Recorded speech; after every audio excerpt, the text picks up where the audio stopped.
तिमी गल्ती गरे कारण हो तर तिमीमा प्रेम गर्छु भनेपछि प्रेमको भाषालाई बुवाले भन्यो चाहिँ बच्चाहरूले बुझ्छ नि छिट्टो बुझ्छ नानी यो कुरा चाहिँ के हुन्छ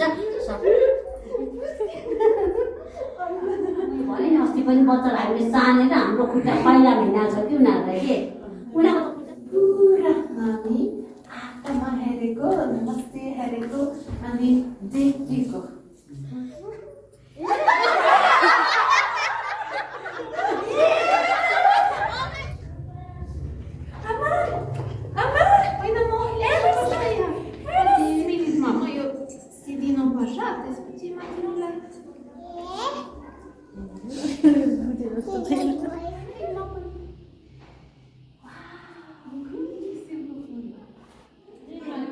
घरको हामीले के गर्दैछौँ निर्माण गरेर कस्तो घर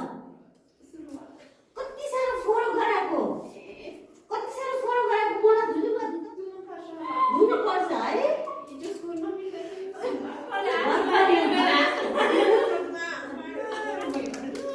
हो फोहोर भयो के भयो माटो लाग्यो ठिक छ केही भएन धुनुपर्छ तिमी र म सँगै बसेर धुने हुन्छ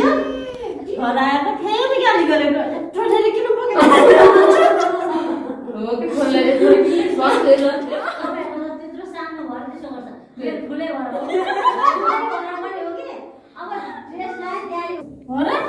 स्कुलमा पढाएको ध्यान दिएन होला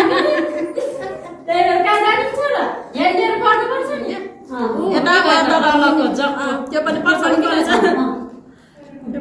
बच्चाको इच्छा अनुसार बाबा त्यसले घोडा बढेको तर बुवा खेल्नुहुन्छ होइन बुवा बच्चासँग